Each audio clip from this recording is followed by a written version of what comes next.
So, hello to everyone.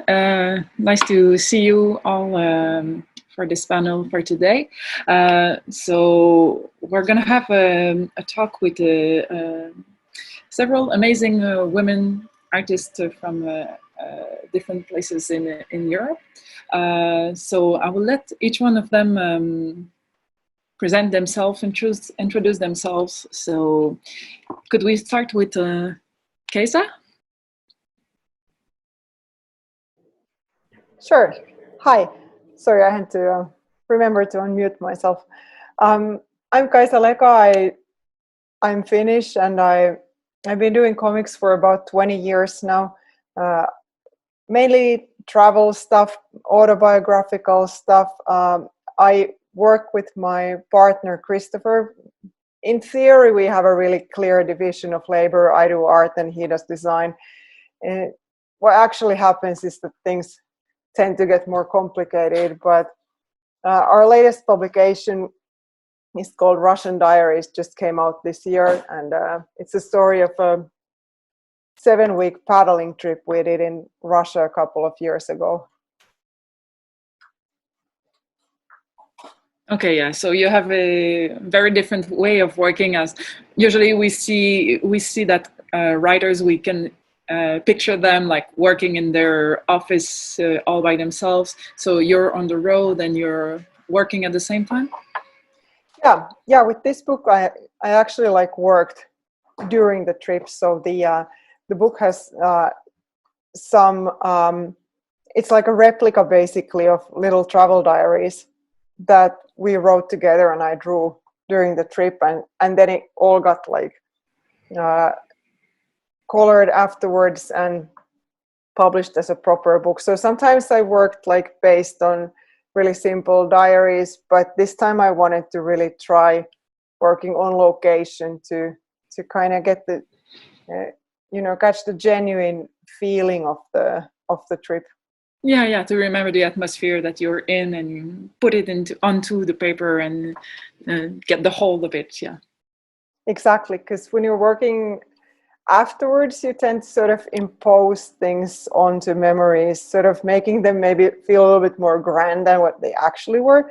Kind of like as I stood there watching the magnificent waves of the sea, I realized the meaning of life, while actually maybe you were standing there and you really just needed to go pee because you had been paddling all day long. So yeah, to capture those authentic kind of moments of despair and euphoria that you have on a long trip was the little details that you lose when you're thinking back on it, and that give it some truth or reality. Exactly. Okay, that's interesting. Okay, thank you. Can we now talk with Stepanka? Can you explain me and everyone how you work, what you work on, what's your passion? Sure. I have been doing comics for 15 years maybe, but as it goes, it's not just comics, it's illustrations, it's tattoo designs, sometimes prints. It's kind of mangled together because it's hard to get by only doing comics. But in general, I think I am at the place where I really want to do my own stuff, because I also did 2 books that were purely commissioned, and they were historical books. Historical comics books are a pretty big thing in Czech Republic, but it's not my passion. I like doing it, I like getting paid for that, but it's not really where my heart is. So and why do you think historical comics are so important in the Czech Republic? We can say that it's easier to get grants for historical stories. Okay. That's just the truth. It's the applications, it's just much easier. And also a lot of publishers are still scared to go for an original story because they know very well that if we take this historical personality and we do the comics about them, we always know how to sell it. But okay. if we take this original story that can be anything like fantasy, western, anything, they don't really know what to tell to their audiences. Like this book is like this thing, but there is no this thing they can compare it to. So I think that's also like one of the problems. Okay, so you would say it's really the comics industry that you would say is really targeted towards historical stories. It's not like the society in general or the publishing in general. It's really the comics industry. I think mostly also because I think still a lot of people think that comics somehow make difficult issues easier. Like if you take historical events and you make it into a comics, it might sound like, wow, even kids can now understand like Second World War. But to be honest, from my own experience, it's not kids or young adults or teenagers who buys these books. So I think there's kind of a miss in this area. But truth be told, they sell really well, the historical comics books. So there is a reason why they are being made. But for me personally, I really want to do my own stuff. And your own stuff, what type of topics inspires you? I really like autobiographical books. I'm just finishing one with my friend who suffers from alopecia, which is an autoimmune illness which makes all your hair fall out. So we are working on that, and in the future, I would like to do a book about relationships and love. I already have the script finished. Now I am shopping it around with publishers and seeing what will come out of it. Okay, so we're gonna wish you good luck with that. Yeah. Yeah. Okay, so Rachel, tell us more about you. Okay. So my name is Rachel Shalev. I'm from Israel. I do personal comics, but I started with commission works. I published children's books in Europe and in the US. And today I mainly do my own comics. I publish my personal column, in the newspaper, in the magazine. And the topics are mostly from my life, family matters, kids matters, and also I gathered it to a book. You can see it here. And it's also my nickname, Mom in Stripes. You can see it. And I usually what I do is taking the daily stories, little things that happens in family, and put it into a comics and tell a story. And it's so funny because the more personal the comics is, more people identify with it, and Exactly. and saying, "Wow, you were in my house." It happens also to me, and it's very, very cool. Oh, that's interesting. That's true that we often see that more local is in the end more universal. There's something in the details that is common to everyone. So do you sometimes get recognized on the street with the stripes and the Yes, sometimes. Yeah, okay. And so your book, did you self-publish your book, or did you have a publisher? Did you have a collaboration? It was published in one of the biggest publisher in Israel, and I hope it will go worldwide. Okay. Okay. And what about Maite? Introduce yourself. Kaixo, ni 2008 hasi nintzen lanen, ordutik egin ditut gehien bat ilustrazioan egin dut lan, komiki ere beti interesatu izan zait, komiki irakurlea naiz, beraz interes handie sortzen diten genero bat da. Eta horregatik 2014en egin nire lehenengo album lana. Baina gehien bat ilustrazioari dedikatu naiz. Lan pertsonalak ateratzeko garaien agian gehiago tiratzen dut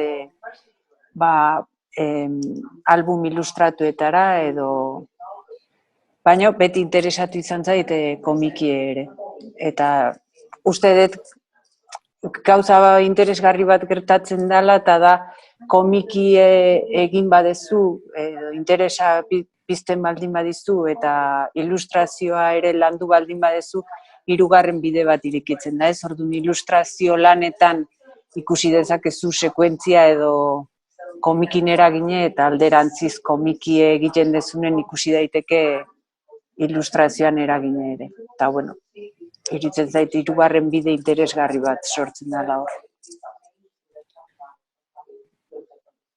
So I hope people listening to us are lucky enough to hear the translation correctly, because in my case I don't. So I'm sorry if I don't really answer directly to what you just said. But luckily I know a little bit about your work.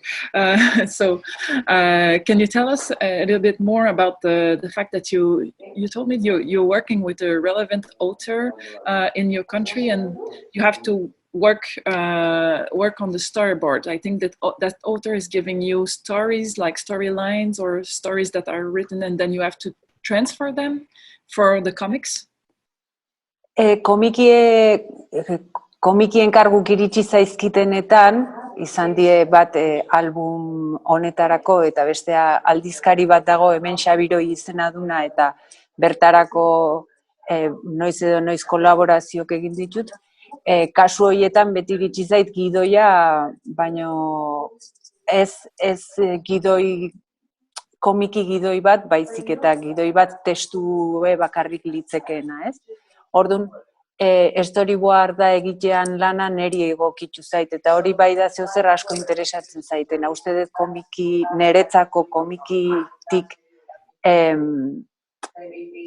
erakargarrina egiten zaitena da hori, sekuentziazioa eta storyboard lan guzti hori garatzea. Beraz, enkargu bidez iritsi baldin bazaizkitere testu beti eduki izan eta aukera, bueno, nere lenguaia edo nere bitartez espresatzekoa lan hori. Eta hori interesgarri zait. Okay, thank you, Maite. So I would like to know, for all of you, being a woman in the comics industry, I don't know what's the situation in your country. It can change from one country to the other, but do you think it's something that that has had a major influence either on your work as what you produce, or on your career, on the opportunities you got, or the different chances you had or difficulties you had? So is there more ups or more downs, or what's your take on this, especially in your own community? So Stepanka, do you want to tell us how it is in the Czech Republic? Sure. I have to say it really changed over the past 5 years, but there were a lot of experiences when I could tell that this is not like the normal experience. Sometimes it was good for me, but not good like in general. Like when we had exhibition of comics authors and I was the only woman, then when there was supposed to be like a TV shot, they interviewed me because I was standing out. So okay, so yeah, it was great helping for me, and yeah, but the problem was that I was the only woman. So we actually 5 years ago we created a little organization. I don't know if you're familiar with Ladies Do Comics. It's originally a British institution. We decided to do like a Czech branch.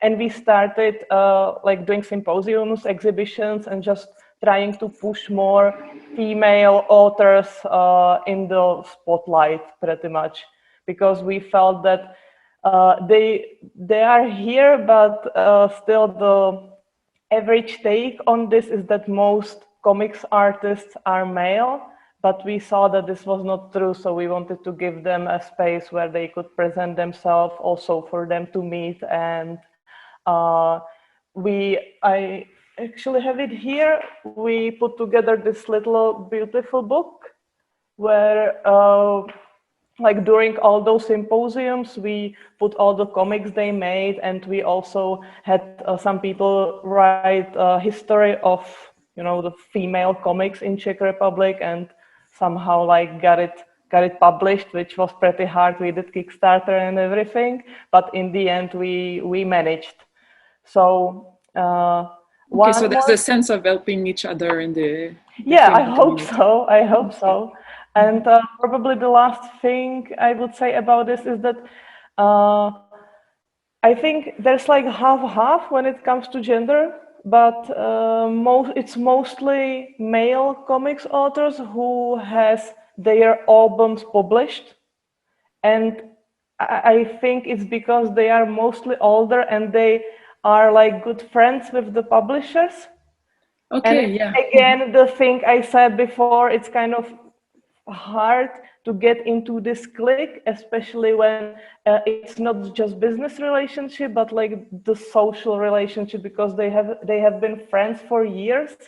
So they always will like give them the opportunity, not like some young new female author. Okay, so there's a gender difference, but there's also a kind of generation difference. Yes, exactly. Okay. Yeah. Okay.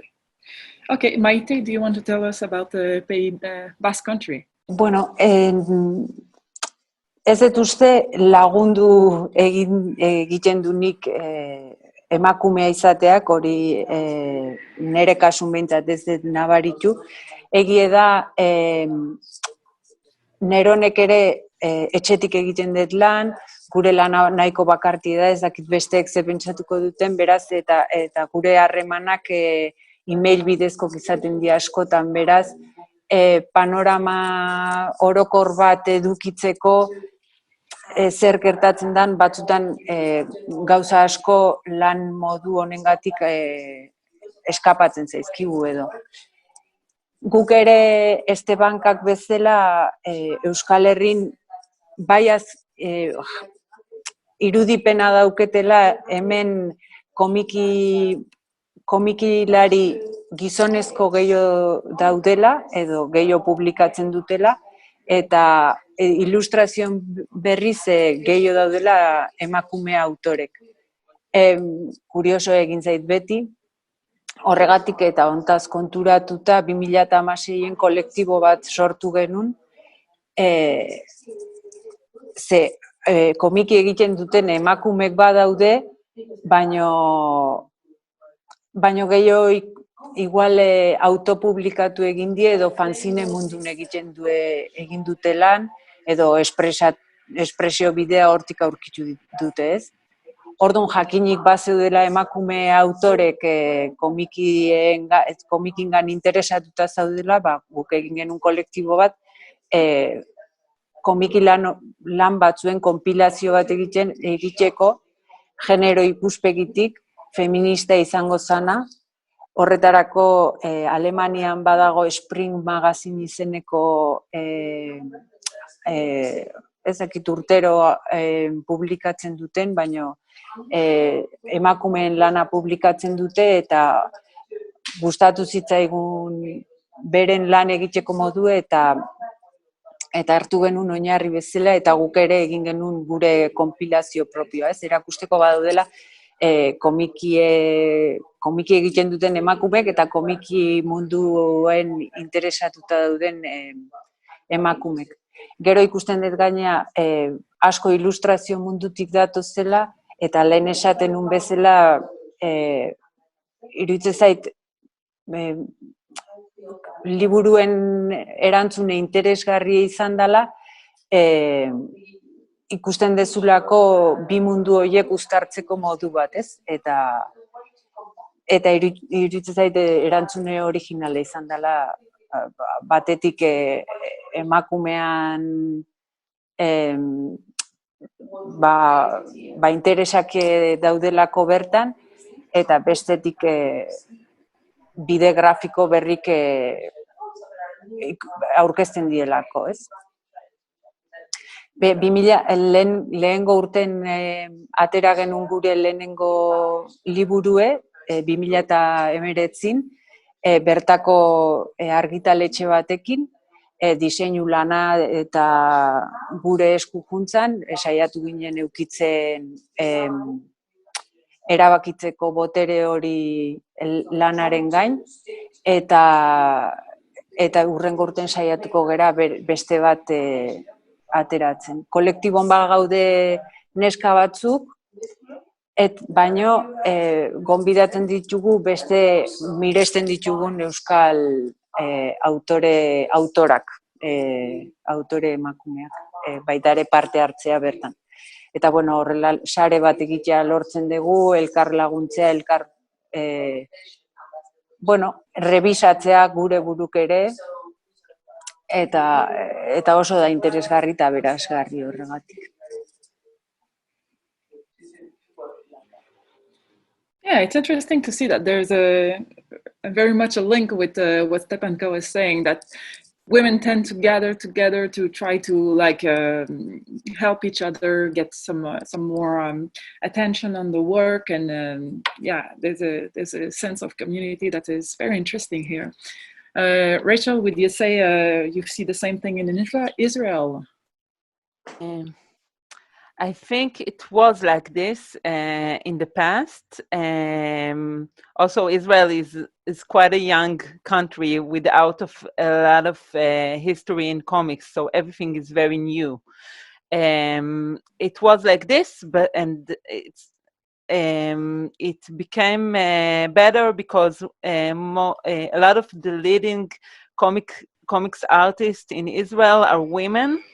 And they are leading also in worldwide comics. But I know it's still far away until will be equal. And it's like in other professions and areas, because being a woman, you have some stop signs. I can tell you that in order to take a part in this panel, I have 5 kids, and they are now in 4 different places. So I can sit here and talk to you guys. So wow! So thanks for joining us. It's a lot of organization behind it. No, thank you. It's quiet now here. And it says a lot because, when there's I got invited to a residency, right? Mm-hmm. I couldn't come because I was nursing a baby. So those are things that wouldn't happen to a man. He could go there. So there's a work to do, but I really try to, goes above it, and still I'm working all the time, and I feel like it's happening, so I don't lose hope. Yeah, and so it's interesting that in your case, being a mother is both a challenge and your source of inspiration. So yes. It's both.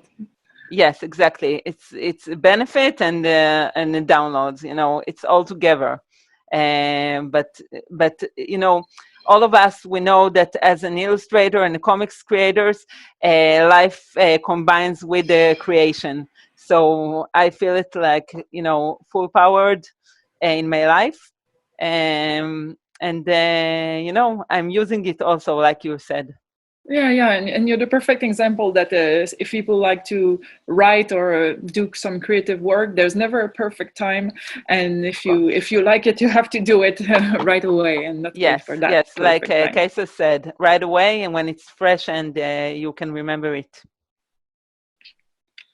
Yeah, thanks. And Kaisa, by the way, I would say that in Finland, like the comic scene kind of has the same challenges as the Finnish society in general, that we're kind of, we're pretty good.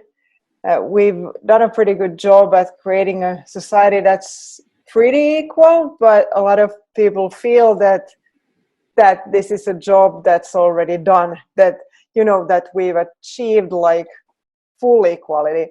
And that makes it really hard for a lot of people to admit that there's still more work to be done. Oh yeah, and for the little fine-tuning now that has to be done.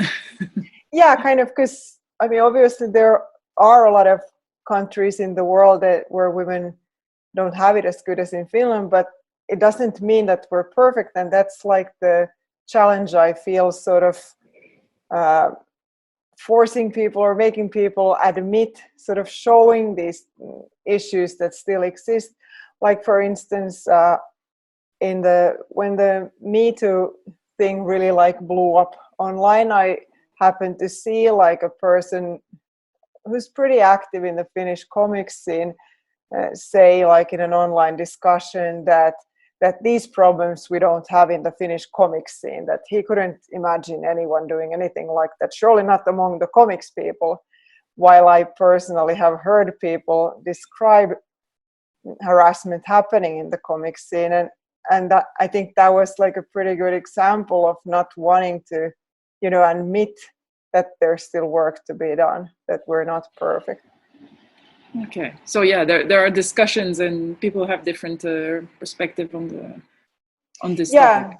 Yeah, and I mean the comic scene isn't separate from the mainstream society in any way, and so the same issues that that the society still needs to deal with, we also need to deal with, like in terms of women, especially sort of women my age. Maybe I'm almost 42 now, and I see that there are a lot of young women being super enthusiastic, doing great comics and stuff. But then, like, as the years go on, and people form families and will have other duties as well, and stuff like childcare and domestic labor aren't like equally shared among parents or like even people in general.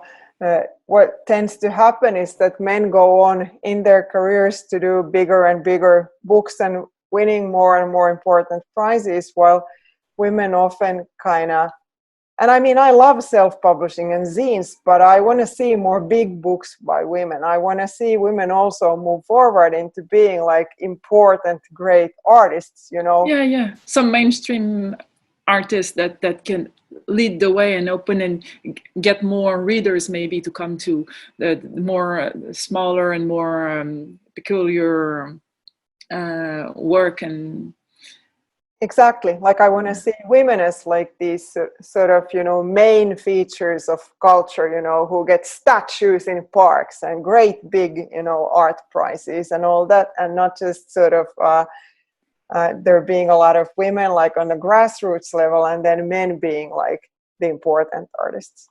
Yeah. And then of course, like we also have like a lot of interesting things happening here, like in terms of like queer comics and like non-binary artists coming out and sort of mixing up the whole traditional binary ideas of gender, and that's also like there are a lot of really active artists working in with those themes, which makes me super happy.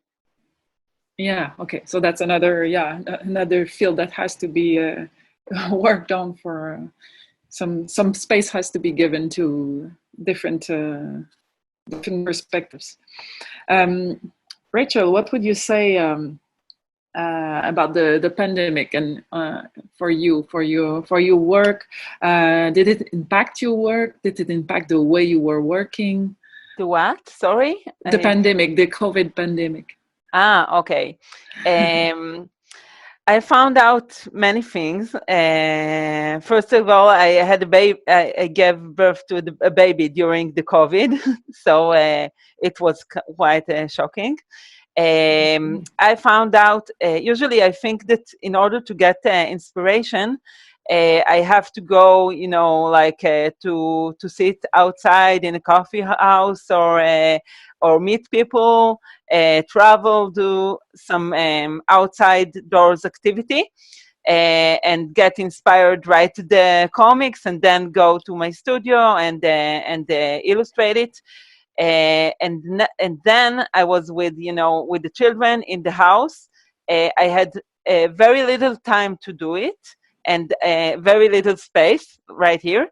And I found out that this new brief, makes me to sit and get the inspiration right away and do it very, very quickly. And sometimes it really helped me to get focused on the idea and find the story really fast. And it did some good stuff.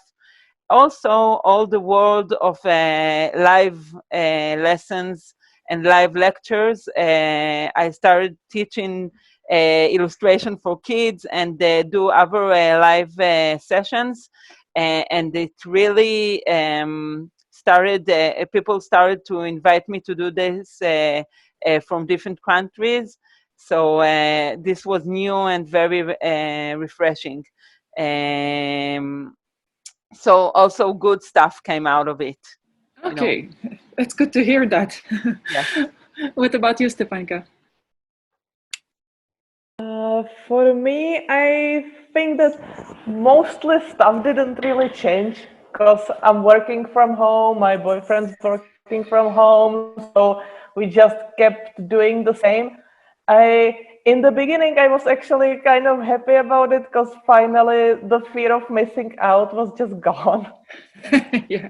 And I could just stay at home and not come up with excuses why I can't go out. But to be honest, I guess here in Prague we were in the lockdown for about 2 months, and in the middle I had a bit of a breakdown that was also like work related. But like having the option to just stop and to kind of look back and start thinking like, so is this the thing I want to keep doing, or can I choose a different direction? That was actually super helpful. Okay, so you were in the big questions there. Yeah, kind of. It was very introspective. Yeah, it's important to do it sometimes. I did do single comics pages about it for the comics museum in Brussels. They had this little open call for artists that were part of their exhibition, and we just make like one of the comics pages was more about the whole banality of this huge, very serious thing. It's the pandemic, and you just wake up late, you do pretty much nothing, and then you're like thinking, wow, one day my kid will ask me like how this huge, terrible pandemic went, and I was just like at home, and it was kind of boring. Just thinking about it kind of made me laugh. And then the other comics was more serious, and it was about how quickly the masks and the need for cooperation in between people to solve this become very political, and some people just flat out refused anything, and some people like try to help out. There was this huge sewing mask thing in Czech Republic, so there were like two ideas I was kind of exploring in those comics. Okay, so it was really a direct source of inspiration for you. Yeah, pretty much. Okay, oh, that's good. Okay, and Kaisa, you're working and you do a lot of biographical work. So did the pandemic influence your work? To be honest, I didn't do a lot of comics during that time. We were just preparing for the launch of our new book. In the beginning, we were hoping that we'd still be able to do like a live book launch party like we usually do, but that obviously had to get cancelled. So in the Okay, beginning, so for you, that's how it influenced. It's the end of the book. But it was good in the sense that we were forced to figure out new ways to do things. We had like an Instagram live and Facebook live book launch thing in the end, and that went really well, and way more people attended than would have ever come to a live party. So in that sense, it was like a learning experience for me. And you know, I teach part-time, so normally I spend a lot of time commuting. I spend a lot of time driving, and that's kind of frustrating, feels like a waste of time. And I was able to skip all that and just do my classes from home, and I was also participating in classes held by others, and I didn't really feel alone in that sense at all. We live in a small town, and we were allowed to go out the whole time. You know, we could go cycling and take walks and stuff. The lockdown wasn't complete in Finland in that sense, because there are so few of us and there's so much space. So, you know, I was sleeping well. I was like working out. Okay. It was giving you extra time. Oh, that's good. I almost felt guilty because I saw a lot of people having a really hard time and being really anguished about the whole thing, and kind of wondering about how things would turn out and whether we'd ever get back to normal. And I really felt that, like, I do this meditation practice, and I was able to focus on it more because there was less running around, you know, and I felt that it was a great help for me during that time. Like, you had that ability to focus. Yeah. Now, we should never feel guilty for feeling good. I think that's a women's thing again. Yeah, you could be right there. Yeah. And what about you, Maite? Tell us. Ni hemen ere 2 hilabetez etxen egon behar izan dugu, beraz ez da erresa izan ditute enkargu batzuk, enkargu baino denbora gehiago izan dut, beraz denbora hori dedikatu diot lan pertsonal bat aurrera ateratzeari, aspalditik burun nebilkin ideia bat aurrera ateratzeko aprobetxatu dut, album ilustratu formatun atera da, eta hitz egiten du neskatxo batetaz nun bola batek ez diuzten bere bizitza normala egiten, ez? Zankadila jartzen dio edo ahoa tapatzen dio ez hitz egin ahal izateko. Orduan, esan genezake bola hori dela ansiedadea edo ezinegona. Beraz, gaiekin hain ondo konektatu dut, atera da bapaten. Nere osasun mentala ondo mantentzeko edo lanari heldu diot, egia esateko bai. Beraz, ordu asko sartu ditut, eta konektatu ahal izatea gaiekin eta lan bat egitea nun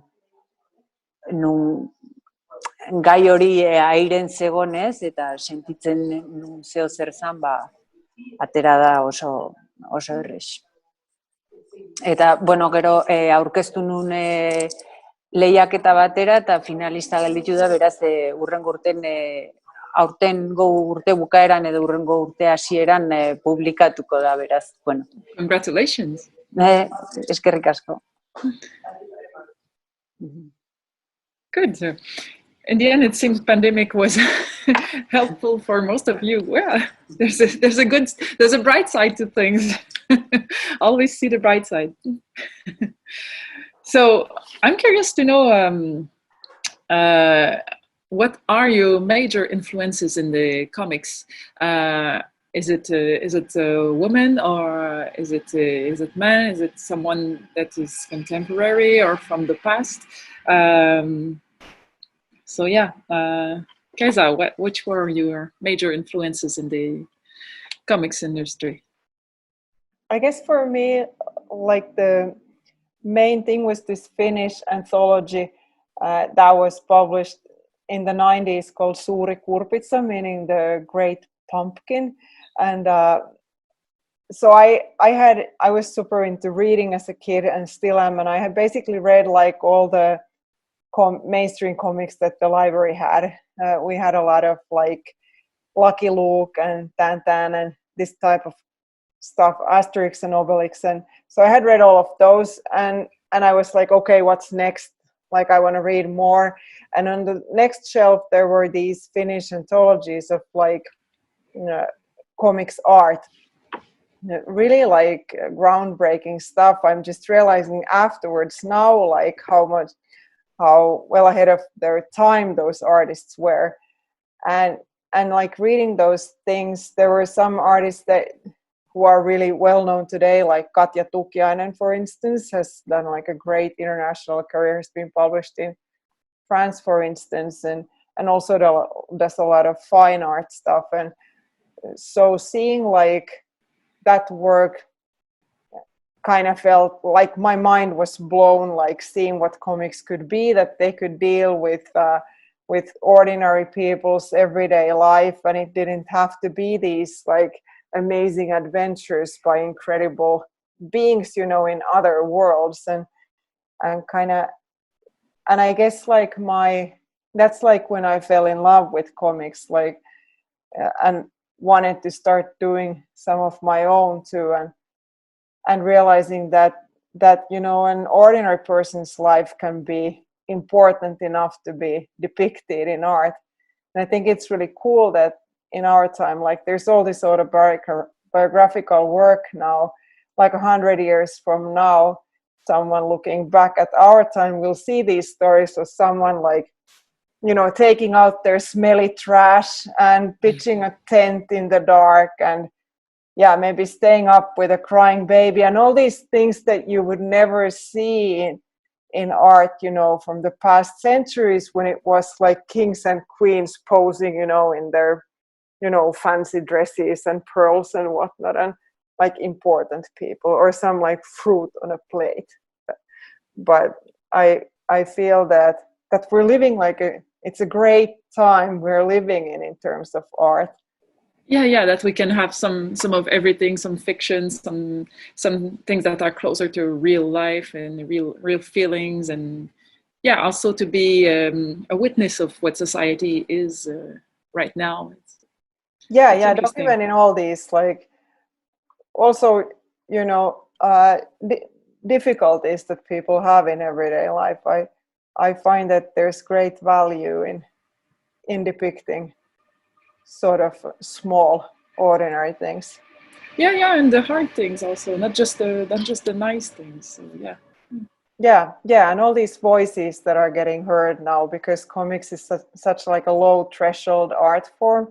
It's so cheap to do it that everyone can do it. So a lot of people who wouldn't have been able to do art in the past because they didn't have the money, or they weren't like born in a family that would allow them to do that, they weren't of the right gender or whatnot, pretty much like everyone can do a comic. You don't need to be able to draw even, just a little bit, but also, it's just to be able to invest the time that is needed to get the work done. That's basically all that it takes, and that means that all these voices can be heard, all these like outsiders and people in the margins of the society. And another way to communicate and to connect with people in different places of the world, and in time also. People from the future will read this and know how it was to live the pandemic in 2020. Exactly. What about you, Rachel? What are your major influences?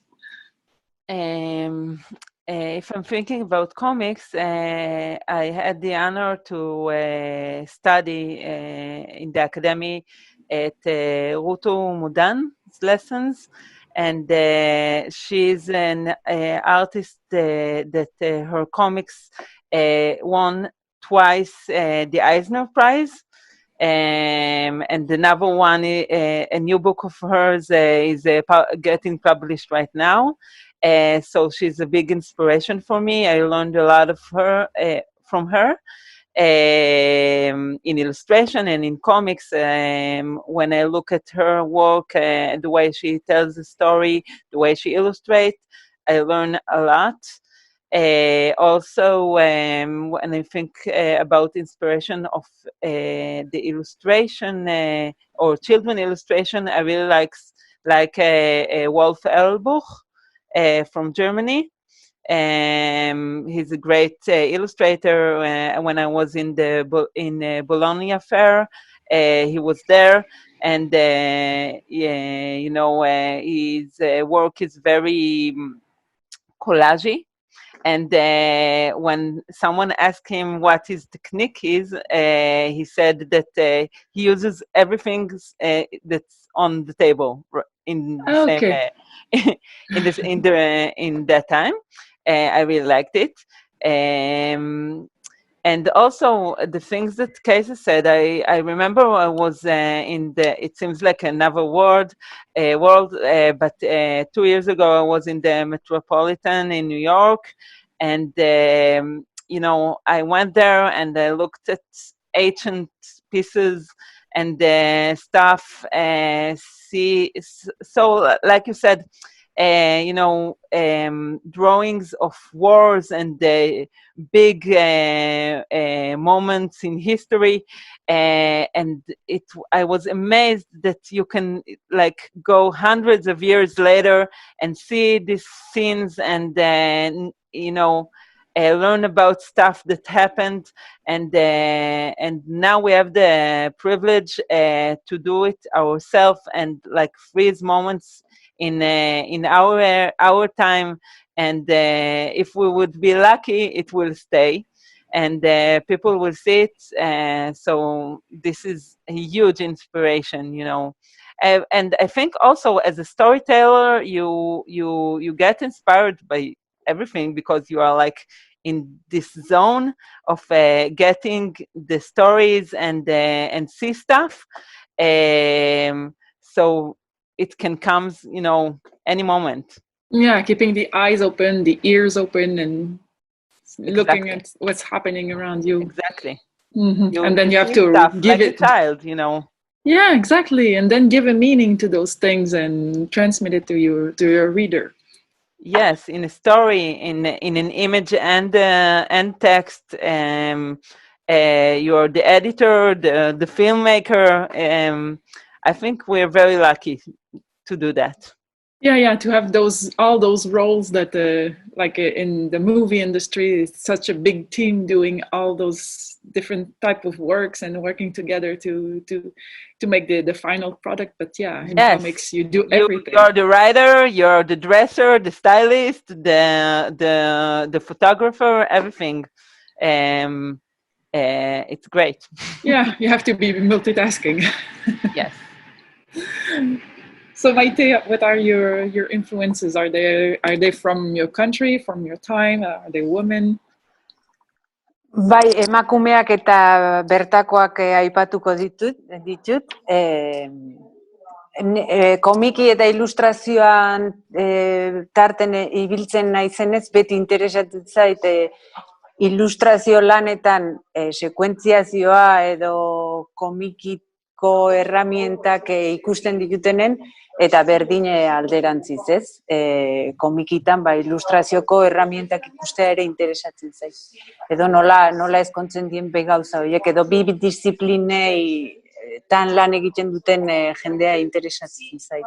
Hemen badegu ilustratzaile bat internazionalki ezagune dana, eta uste dut narrazioa baita ere interesatzen zait, ilustrazio lanetan irudin arteko sekuentzia edo narrazioa landuta dagoenen, ez? Orduan, uste dut hori oso ondo lantzen duen pertsona bat eta oso ezagune dana da Elena Odriozola.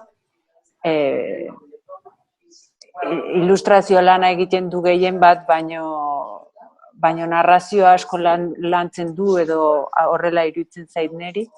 Gero Tupust kolektibon izan ditugunak edo etorriko dienak hauek ere ilustrazio eta komikie lantzen dute, eta uste dut lehen esaten hirugarren bideo hori sortzen dela eta interesgarri egiten zait, eta izan litezke Arrate Rodríguez, Paula Estevez, Maite Caballero, edo urrena edukiko ditugunak Raisa Álava, edo Yolanda Mosquera, Ane Zaldibar, asko daude bi mundu horietan mugitzen dienak eta uste dut horiek diela interesatzen zaizkitenak. Batekoa ikusten detelako eta bestekoa ere. Yeah, and there's people seem to think that it's the same, and also it's also different illustration from comics. That there's different way to connect the word and the image in those two different ways to express. Niretzat erabat mundu desberdinek die, eta ariketa mentala eta marrazteko ariketa ere oso da desberdine. Bate sekuentzia bidez landu behar da eta historie kontatzeko modu bat bilatu, eta bestea da irudi bakar baten edo batzutan aglutinatu kontatu nahi dezun hori, ez? Orduan ariketa bezala da oso desberdine. Eta bi mundu horietan zabiltzanen, batekoa jasotzen duzu eta bestekoa, eta hori uste eta aberasgarria dela.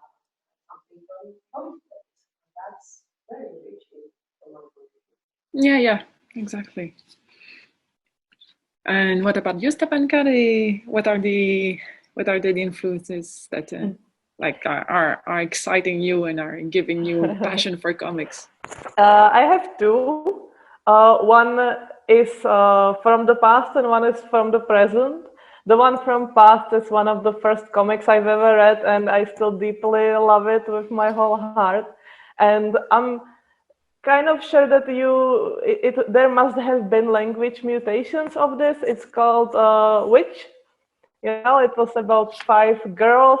Each of them was in control of a different thing, like one did fire, water, and it was very adventurous, but also the girls still had to deal with everyday problems like parents divorcing or asking a guy out, and it was such a perfect mixture of adventure that was actually kind of dangerous, but also the like things that 12-year-old girls found relatable. And I really loved it. I think it was a really good series. They made it into an animated show a few years later, which I wasn't that big fan of, but I think that was one of the reasons why I really started doing comics. And okay. And when it comes to present, I really, really admire Tilly Walden, which is an American autobiographical author, not just autobiographical, but my favorite book that she made is called Spinning, and it's about her. She's describing her life when she was a teenager, when she was doing competitive ice skating, which is like a very strictly feminine thing when you have to have all this makeup and those short skirts. But also she knows she's gay and she would like to come out, but because she's being pressured by this very strict gender surrounding, that's why it's really hard for her to like get out in the world as well as a lesbian. And I think that's one of her best books, and I really admire her. She's like 24 and she did like 6 books, so she's great. She's really good. Okay, so comics that put the light also on women, because a few years ago most comics were picturing adventurers, as Kaisa was mentioning, like it was always guys doing the stuff. So to have more comics that show us women or girls that are the center of the attention is interesting too.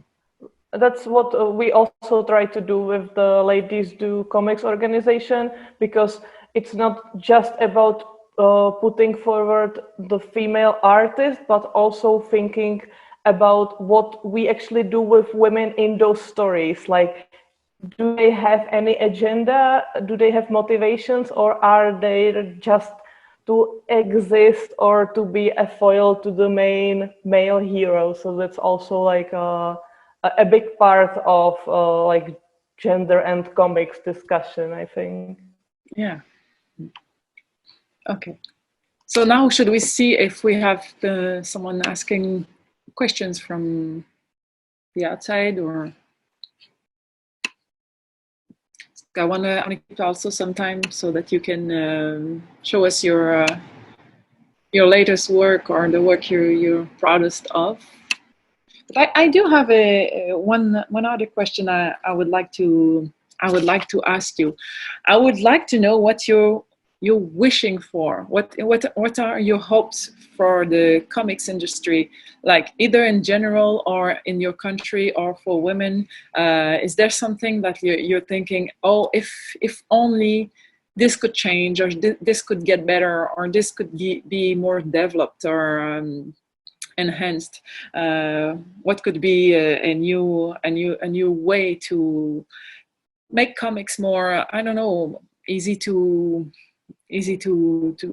make it easier to reach a larger audience? Or is it something that you have in mind, that you've always been thinking, oh, if this could change, if this could happen, it would be so nice? Maite, do you have something? Bueno, batetik lanbide prekarioa izatetik ustea, ze hobeto ordainduk izatea, eta bueno, eta espresio bide berriei tokie ustea ere, ez? Apostu berri asko egiten ari da jendea, igual, eta horientzako egotea bidea, ez? Espresio bide horiek ere eduki dezatela irten bidea. Yeah, to earn a better living is something that allows you to like really focus on your work and put your heart into it. And it's not like you put your heart into it, but when it's past midnight, your heart is bleeding. So you need to eat, you need to sleep, yes, and have a life. So yeah, of course, better to get better earning would be interesting. Rachel? What do you wish for the comics industry? Yes, I think better earning is same here, because all of us know that it takes a lot of time to do comics, to write and to, I think one of my hopes is to do a graphic novel or something with, something larger. I actually working on a diary, kind of diary, but you have to be available to do that, and it's quite difficult. Actually, in Israel, the industry, the audience, in the end, is we are not a lot of people here. So I always think about, doing it also to other countries. But if I'm thinking about general view and not just in my view, I met one of the producers of Angolan Festival, and he said also what we talked earlier, that there's much less comics artists, women doing comics. So this is something that has to change, and maybe if we are sitting together from different countries, can gather together and make a change, and maybe put the focus on this kind of comics. Maybe it will makes a different. We are talking about very large things. Everything has to be practical at the end in order that things will happen. So there's a lot of changes to do. Yeah, a lot of challenges, because Camilla de Epalza was asking the next challenges in the comics industry. So it's kind of, yeah, the next challenges, the next hopes, the next, what would you say, Kaisa, about this, about the future of the comics industry?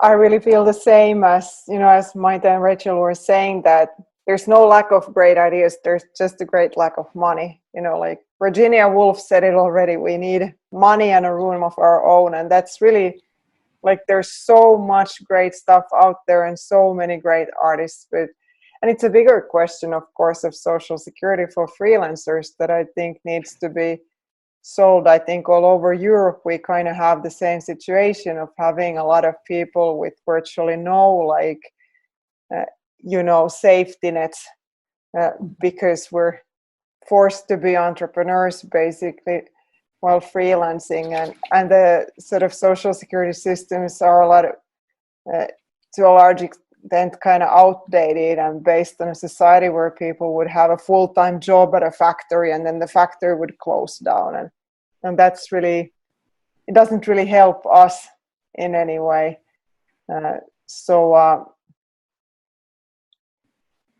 Yeah, these aren't just questions that are like important for us to solve, but I think, I mean, comics is a very small art form and might seem like it might seem like a marginal issue, but it really isn't. It's like an issue that we need to face as the whole society.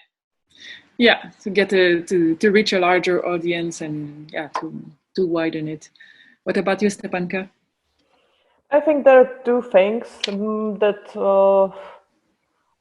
they're kind of challenging, but also I am speaking strictly from like the Central European position. I think the first one is we really should push more translating, because there's in Czech Republic there's a bunch of really great albums, but up until now there were absolutely no translations. It's been like this year and maybe the last when they started going like French, German, some English, but from my perspective it was like such a huge waste of time. Like we should have been doing this 5 years ago, because the art and the quality was here, but maybe because of the personality of the artist or in general the financing of those books was so hard that they were just happy enough that they published it in Czech. But the real, I don't want to say money, but yeah, pretty much the real money is not here in this market in a country that's made out of 10 million people. It's really not. But if you go Germany, if you go France, that's where the numbers really add up, and you can actually live off your royalties. And not just like, I don't know, I do a lot of workshops and that's fine, but yeah, I do workshops because I can't live off royalties. And yeah, the second thing, you all said it before, we should probably more focus on like making new work and putting it out there, and especially here in Czech, like it should be more based on the author's intent. And we are like trying to help with this. We are trying to put together some pitch meetings between authors and publishing houses, which is not that hard because the Czech market is kind of small, so everybody knows everybody. But I think that's really a direction we need to push right now if we don't want to just get stuck. Okay, well, to bounce on what you were saying, one of the questions that is being asked is how can comics help minority languages? So I will let any one of you who has something to say on this topic. How do you think comics can help minority languages? Is that something you feel like there's a power to comics to make minority languages more seen or better understood? Or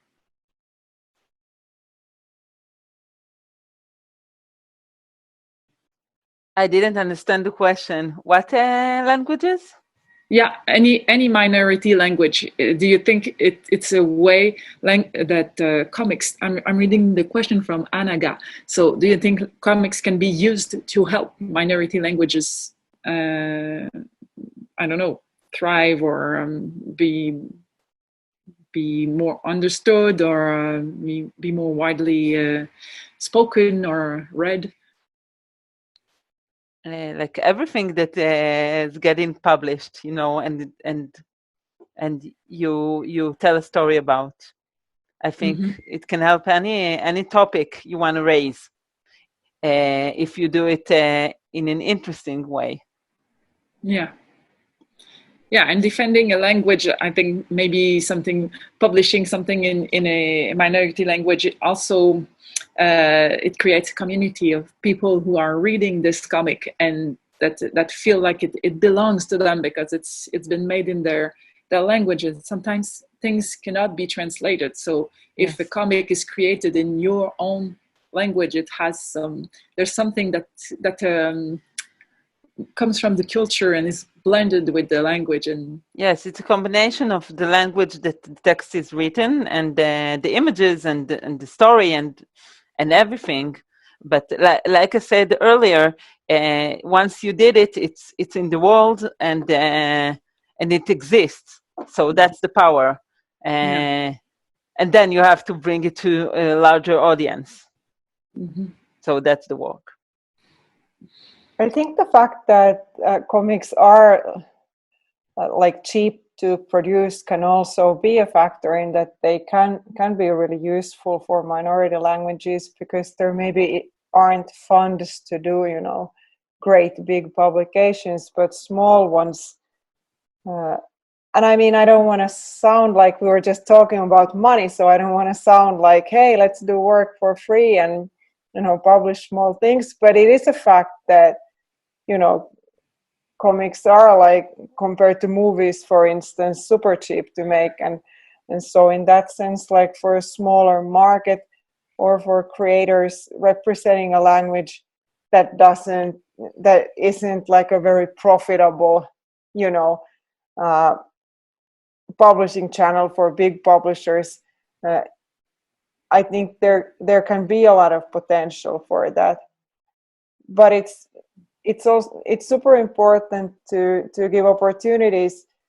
Like I know from my own experience that, you know, Swedish is our biggest minority language here in Finland, and I was involved in a project many years ago trying to like find more Swedish speaking Finnish comics creators, and a lot of people kind of thought that there aren't any or were able to name like one. So the Finnish Comic Society organized a competition for comics in Swedish, and a ton of, as you know, as these things usually go, there turns out there were tons of people who just weren't maybe using their first language because they thought there wouldn't be any publishing opportunities. So they were using Finnish being like the majority language here, but the competition kind of pushed them to, gave them the inspiration to actually work in their first language. So that project at least was a success in the sense that these like creators became visible. And once something's been made visible, then, you know, more opportunities come. Of course. Come along. Yeah. So also another question from Anaga. What do you think of online comics? So has any of you published online, or you mostly work with paper published books, like the paper and ink thing, or does any of you have any experience on the online comics? Or any opinion on the online comics? Do you think it's helping? Do you think it's helping to get comics more well known, or it's competition to published work on paper? Can I? Yeah, sure. Go ahead, Rachel. I think, you know, it's the most popular media today, whether it's in online magazines or in the social medias, and we have to like make the transition of to pass it in the right way, where we can read it and have a reading experience that fits the media, like Instagram or Facebook, and then it's more accessible for a bigger audience to see it. So it's good, but the print has the smell of the paper. You can do it in your, like hold it and smell it and have the intimacy experience that a book has, or a newspaper. So I think, each media has its benefits, so we shouldn't like give up on some of it. Have it all, I think. Yeah. Mm-hmm. Ni ere, Okay, I'll be quick. Okay, let's go, Stepanka. When it comes to like online publishing, from my own experience, and again, it's an experience of someone who works for a really like small market. I think it works only if you like try to build a following online, but the real publishing has to take form of the paper book, so you actually can see some revenue. But to be honest, when I see like Instagram comics that are made for those little squares and they account the medium they are for, they can be really good and they can bring like a huge following that you can build audience and you can build a little community and offer them the final book that's gonna be printed like on paper. But from my own experience, it to work just online, I think that's pretty hard unless you're like really good with Patreon or some kind of alternative financing. Yeah, it's another world. It's another. It's almost another medium. Like we were discussing with Maite about the difference between illustration and comics. But comics online and comics on paper is also, there's also a difference, because the direction in which you're reading on paper and on online is not. It's not the same. You have different control on the reading, the timing, especially as an author, you cannot choose where the eye of your reader will go in the same exact way. So yeah, there's obviously a difference. Maite? Eta batzutan horrie pasatzen esperientzi ere autoreak horretan pentsatu dulako. Zuk ikusi dezakezu papererako pentsatutako gauza bat pantailan, baina esperientzi bezala ez da berdine. Sekuentzi bat ikusten zoaz eta askotan storyboarda sortzen dunen autoreak pentsatu du baita ere, eta irakurleak horrie pasako du, eta tarte horretan pentsamendu bat etorriko zaio, ez? Hori dena pantailan galdu egiten da.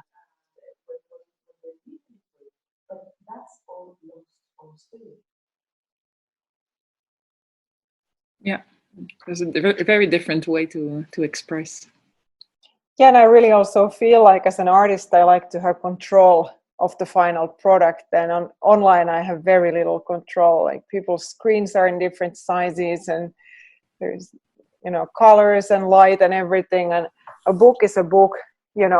What I have here, like I can ship it anywhere in the world, and it'll still be the same book. And all the like details I can put so much thought into, and you can't underestimate the smell of a book. Mm-hmm. And how it will go through time also, because you feel like when your comic is online, isn't there like a fear that if that site is going offline, it's going to disappear, or the paper has something like concrete. And I'm thinking of like the new media artists who were publishing CD-ROMs back in the 90s. And that was like the new thing. And people were like, books are dead and we have CD-ROMs now. And virtually no one has a computer these days that can actually open those CD-ROMs, and which makes me feel so bad for those artists. But my books, my dusty paper books will still be here 100 years from now. And no one needs to look for a charger, you know, to be able to open them. They'll just magically, you know, work automatically. Okay, we're gonna go for one last question, and then I'm gonna let you introduce your work. Eva Petrakova is asking, comic strip is often regarded as a on-the-margin art form, in between visual art and literature, so like a mix. How does it translate into your everyday life in terms of funding or promoting your art? So yeah, because it's a mix, I would say, like personally in Canada, we have two different places where we can ask for grants. And one place we have to ask in visual arts, and in the other place we are in literature. So that influences the way you ask for the grant. If you're going to put the visual part ahead, or if you're going to put the story, if that's going to be your stronger point. So in Canada, we do see that difference because it's a mix. So they never know in which category to put comics. Is it a visual art? Is it a book? Is it written? Is it a story? So as a writer, as I'm not an artist, I'm just a writer. If I have to ask for a grant in visual arts, I'm like in a weird place because the art is not my part of the job. So is there something in your community that makes it like sometimes you feel like you're in between two different forms of art and not completely understood by the visual artist and not completely understood either or accepted by the writers? The grant system in Finland is pretty good these days. Like most of the time when I'm applying for a grant, be it from the government or from a public foundation, I'm actually able to like tick comics like as my art form. Like I don't need to choose most of the time, and so I don't really, that really hasn't been an issue for me in that sense. Okay. And it's more like I've felt like the fact that we're not always taken that seriously, the same way as the old art forms, it can really be an advantage for us. Like I've dealt with themes like disability and spirituality, which are maybe can be considered kind of, you know, hard to approach or boring or depressing by many potential readers. But when I, you know, present them in the format of comics, I think it makes it easier for a lot of people to approach these themes because comics are considered like light and harmless. And so yeah, it's a way to approach more difficult topics with a lighter view of things. Exactly. So I've felt like I've kind of benefited from the fact that everyone in Finland loves Donald Duck and maybe isn't like super educated in comics art. So I've been able to kind of sneak in my work dealing with serious topics and yeah, while still getting a decent amount of funding. So it feels to me kind of like the people who should know what comics are, they're like aware of what we're doing. And then if the broader audience doesn't, then I can, you know, use that to my advantage. Okay. So has any other one of you felt like there's an in between those two different arts that are mixed in the comics, or is it all feeling natural for you and your community? I really think that it got so much better in the last like 5 years. You can apply for grants, especially like for comics. Yes, sometimes you're mingled together with books for children, which I find kind of hilarious. It's like if you applied for grants for movies and children's books at once, it just feels very weird. But mostly the comics is well defined. And also, I think the reason is that in Plzeň, you can actually study comics at university. There is one faculty that focuses on that. So in general, I think, yeah, like maybe most people still are quite unsure, but when it comes to the officialities, you can actually like find comics as comics, not as something in between. Okay, yeah, so there's a special place for comics. Yeah. That's good. Anyone else wants to say something on that, or you would like to introduce us to your work? Okay. So Maite, do you want to show us what you're most proud of, or your latest publishing? Adibidez hau da erakutsiko nukena, nire komikie ezin izan dut ekarri, ez dauketelako eskura, baina bueno, erakutsiko dizuet azken lana. Idazlea nire anaia da, elkarrekin hasi ginen lanen katutxo bat gai hartuta, eta katutxo bat eta haur baten arteko harremana nola izango litzeken. Eta hemengo Eusko Jaurlaritzako beka jaso genuen egin ahal izateko, bueno, eman zidaten ilustrazioak egin ahal izateko, eta gero lortu genuen hemengo argitaletxe batekin publikatzea. Akuarelak die eta histori txiki bat da. Horregatik da liburu txiki bat.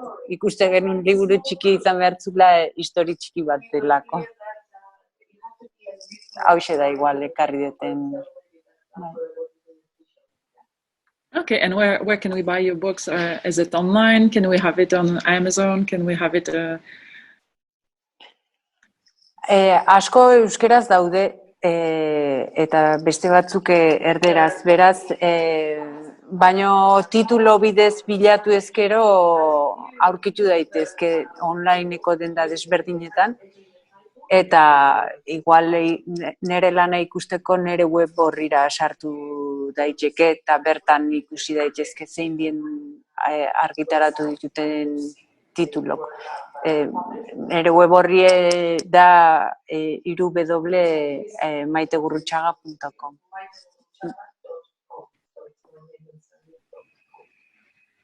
Okay, good. Thank you, Maite. Rachel, let us know about your work. So I will show you again this book because I'm so proud of it because can you hear me? Esan diot, ez? Online dendak bat zeudela. Okay. So this book has all my comics columns for the last few years. Just a second, Maite, could you? Maite. Thank you. Okay, keep going. Disorder. So it has all my comics. Actually, it's in Hebrew, but like motherhood, that everyone understands, I think you can understand it. I really hope it will be in other languages.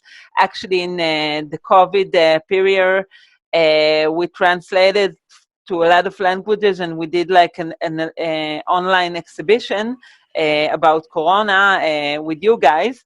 So it was in different languages, but all the things that we talked about online and print, I'm so happy that all it was in print, it was in a magazine, but magazines are wrapping the fishes in the end of the day, and the book stays. So I'm very happy about it. So this is my newest creation that I like. Okay, congratulations on that. Stepanka, what about you?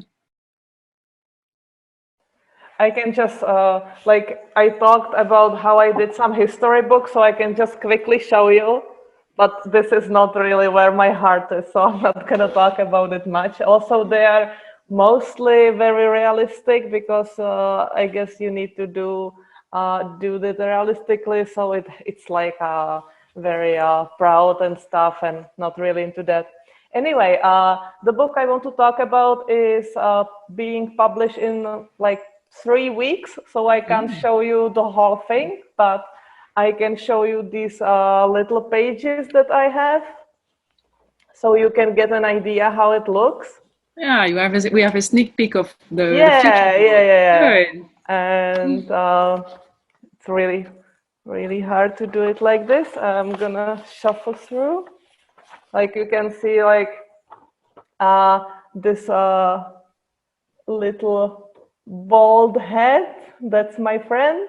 Yeah. And yeah, we really wanted to explore what it means, especially for a woman who is expected to always look nice, to lose hair, and what other people think about it and how they react. Because when most people see a bald person, they automatically think that that person has cancer. So there has been a lot of encounters based on that.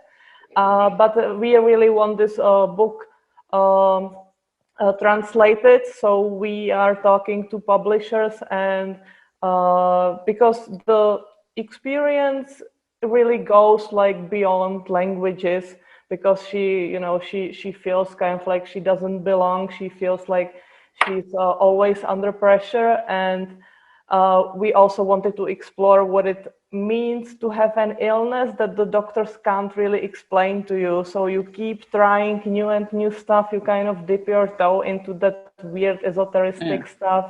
And so I guess there will be a book launch, and then where will your book be available to customers? I think the easiest way is just to go to my website, which is my surname.com, the easiest way how to get there. And there is none of my book is translated to English, but we really hope that this one, which is called Without Hair, will be translated. We're talking probably English, French, and German, if that goes according to plan. Okay, well, wishing you the best for that. Thank you. What about you, Keza? Show us your work. I want to show you a page from my newest book. It's from day 29 of the paddling trip, but as you see, I'm not looking that fresh anymore.